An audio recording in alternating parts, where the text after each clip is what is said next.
Well, now, here I am again. I know it's been a while. There's been a hell of a lot going on.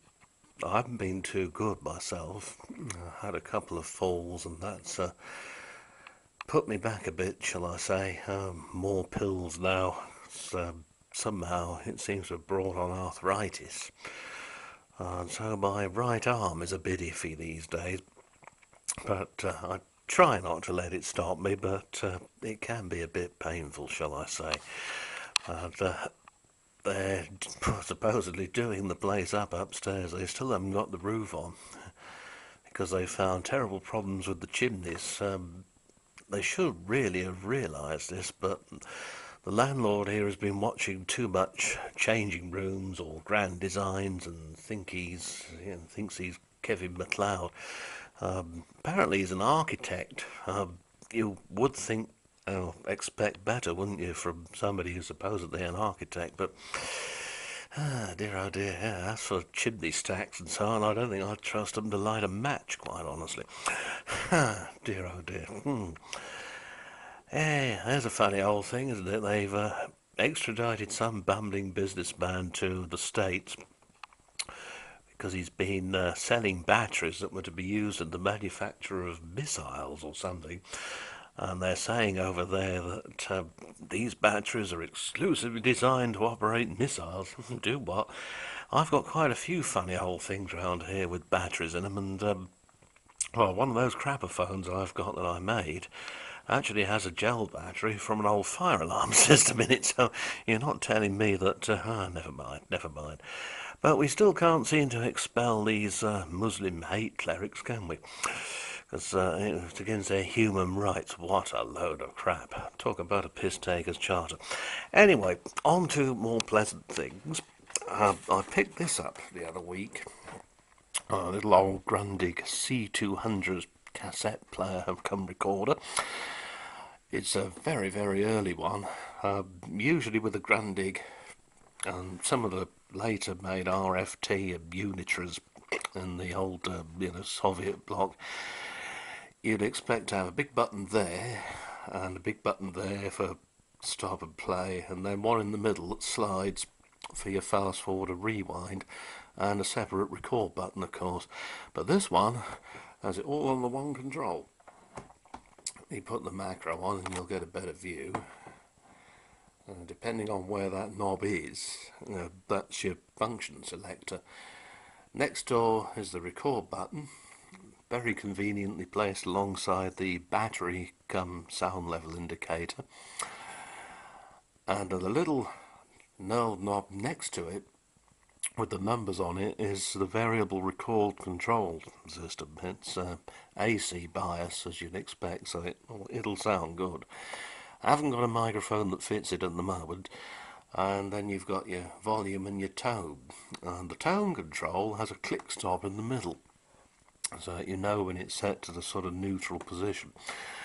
Runs on 5C batteries, or for those of us old farts that remember it, HP11s or SP11s, remember them? God dear, oh dear, showing my age now.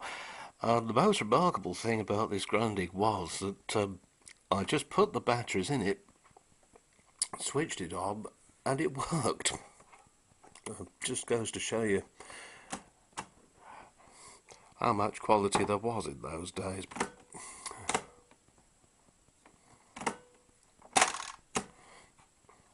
Everything appears to be quite happy.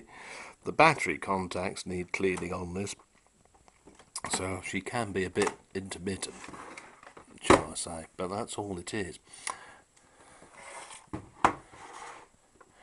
The back pops off in the usual Grundig way for equipment of this period. Much later RFT built stuff has the same thing in Unitras too. Back over the back, and there we are. You can see the huge flywheel thing in there, and the 5 batteries. There's 4 in a row and 1 tucked away behind. And you've obviously got some sort of dirty contact problem there. The little sound level indicator acts as a battery gauge during playback.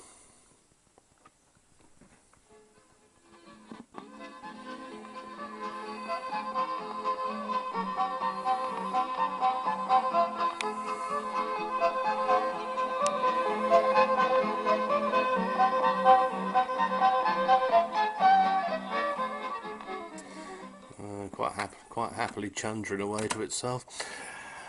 Another thing I found at the boot sale was this extension speaker, which is made by Philips, a sort of thing that the radio hams would have used back in the 70s. And I don't think it's ever been used because it's just, apart from being dusty, it's immaculate. There's a 6x4 elliptical speaker inside it. So why it is that they've only got a round aperture for the sound to escape from, I don't know, but it was definitely made for that speaker because I've come across these before. And comes with its mounting bracket. You can fit it to the parcel shelf for your dashboard. Speaking of cars and dashboards, I've found this as well, this little stereo cassette player, which has never been used. It's even got the original box. UNICEF were a sort of cheap and cheerful make years ago. And as you can see, it's just never been used. It hasn't even been installed. All the hardware is there in the box, everything. Your two mounting brackets and all the necessary screws, and that's it. So well, hopefully that's picked up a bit of interest for me. I'll try not to leave it quite so long next time before coming back on, but it has been rather hectic here and continues to be, what with the builders and the noise and the dust, and it's just not conducive to filming too much at the moment. Also got my friend over from Georgia at the moment, and that tends to make things a bit difficult doing that, because you feel a bit awkward doing this sort of thing when there's somebody there, doesn't seem quite polite somehow. So well, that being so, you can see we're still happily tinkering away at this end. I hope it's the same for the rest of you out there in YouTube land, and see you again soon.